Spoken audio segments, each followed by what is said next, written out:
Assalamualaikum warahmatullahi wabarakatuh. Alhamdulillah wassalatu wassalamu ala rasulillah wala hawla wala quwata illa billah, amma ba'du. Para pemirsa yang berbahagia, satu hal yang penting untuk kita refleksikan bahwa perbuatan atau sikap yang nyata-nyata itu telah mendapatkan vonis dari Allah Subhanahu wa taala, itu adalah kesombongan.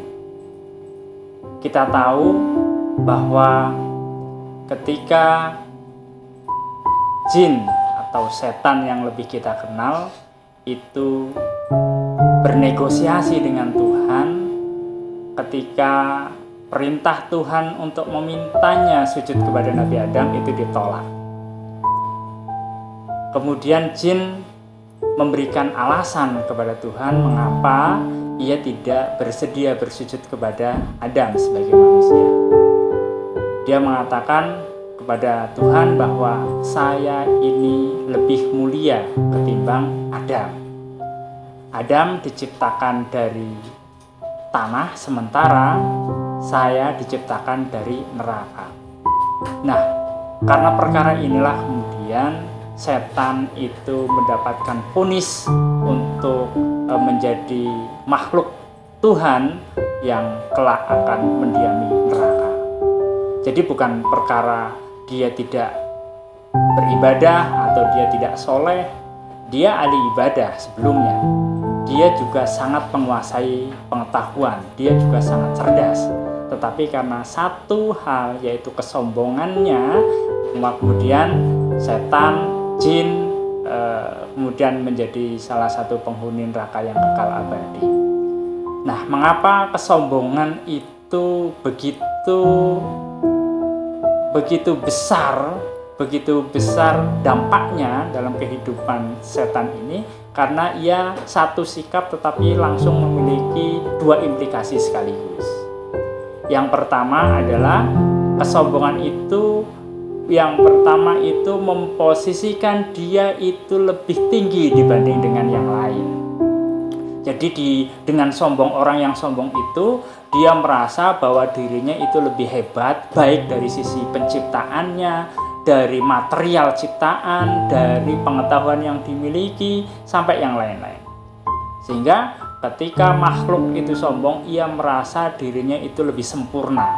Padahal kesombongan itu tidak ada satupun yang bisa dihakkan oleh manusia. Artinya manusia sehebat apapun, makhluk sehebat apapun, sepanjang ia masih sebagai makhluk, maka ia tidak memiliki hak sedikit pun untuk bisa bersikap sombong.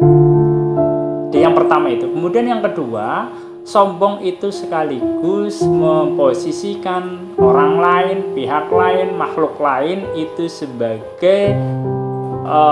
sebagai pihak yang berada di bawahnya. Jadi ketika ada makhluk yang sombong, maka saat yang bersamaan ia memposisikan makhluk yang lain itu lebih rendah daripada dirinya. Nah, ini juga menjadi persoalan. Tidak boleh ada satu makhluk pun yang bisa merendahkan makhluk yang lain, karena posisinya adalah sama-sama makhluk. Nah, sikap sombong inilah yang lalu menjadi dasar, menjadi referensi utama Tuhan untuk memposisikan, memberikan vonis kepada makhluk, apakah ia menjadi bagian dari makhluk yang perlu dimuliakan atau kemudian mendapatkan siksa. Nah, dalam kajian Islam, dalam Al-Quran itu sombong ini takabur ini menjadi satu sikap yang telah divonis oleh Tuhan sebagai sikap yang salah, sebagai sikap yang tercela, dan sombong ini menjadi dasar bagi Tuhan untuk memposisikan seorang makhluk, kelompok makhluk untuk berada dalam situasi yang paling rendah. Kemudian ketika manusia ini melakukan tindakan sombong ini, maka sebenarnya ia mewarisi dari sikap setan itu. Jadi pertama kali yang mengambil sikap sombong itu adalah setan. Nah, ketika ada manusia itu berlaku sombong, maka sebenarnya ini adalah warisan atau titisan dari setan. Kenapa? Karena sesama manusia, apalagi ini manusia yang proses penciptaannya sama, materialnya sama, kemudian antar manusia itu saling sombong, merendahkan yang lain, menghina yang lain, ini sangat tidak masuk akal. Kenapa? Karena sebenarnya manusia itu berada dalam satu derajat yang sama, gitu ya, sama level yang sama. Lalu kemudian ketika orang sombong satu dengan yang lain, maka ia merasa berada lebih tinggi dibanding dengan manusia yang lain. Pertanyaan kemudian, apa sih yang bisa disombongkan oleh manusia terhadap orang lain?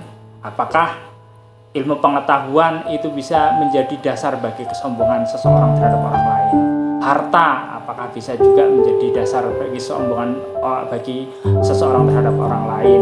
Kemudian jaringan, sebenarnya tidak ada. Manusia itu telah ditetapkan atau ukurannya itu sudah bisa dilihat secara umum, secara rata-rata.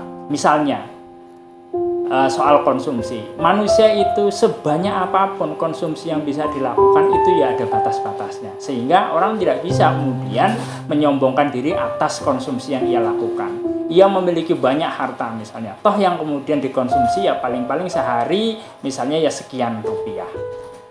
Kemudian orang mau menyombongkan banyak rumah, toh yang kemudian didiami juga satu rumah untuk malam. Tidak mungkin satu orang itu bisa tidur di dua tempat yang berbeda atau misalnya 3, 4, itu tidak mungkin. Tetap yang ditempati adalah satu. Maka sebenarnya antara satu orang dengan orang lain itu memiliki kebutuhan yang sama. Memiliki kebutuhan sama, maka karena kebutuhannya sama, maka tidak ada hak sedikit pun bagi satu orang untuk bisa menyombongkan diri terhadap orang lain. Toh karena kebutuhannya sama, kemudian yang dieksekusi, yang dikonsumsi juga sama, tidak lebih dan tidak ada ketimpangan yang jauh antara satu dengan yang lain. Nah, intinya adalah bahwa kesombongan itu adalah bagian dari perilaku yang secara jelas itu sudah dieksekusi, sudah divonis oleh Allah Subhanahu wa taala. Maka dari itu untuk manusia itu tidak perlu untuk kemudian mengedepankan kesombongannya, karena sebenarnya manusia itu antara satu dengan yang lain itu memiliki kebutuhan yang sama. Kemudian antara manusia satu dengan yang lain dia juga tidak memiliki alasan sedikit pun untuk untuk merasa lebih baik gitu dari orang lain, yang karena ketika dia merasa lebih baik, saat yang bersamaan juga dia memposisikan orang lain itu lebih rendah. Maka dari itu, untuk menghindari itu semuanya, menghormati orang lain, memposisikan orang lain secara setara, bisa berlaku adil kepada yang lain, itu adalah kunci untuk bisa menjadi manusia yang sesungguhnya. Terima kasih, mudah-mudahan bermanfaat. Wassalamualaikum warahmatullahi wabarakatuh.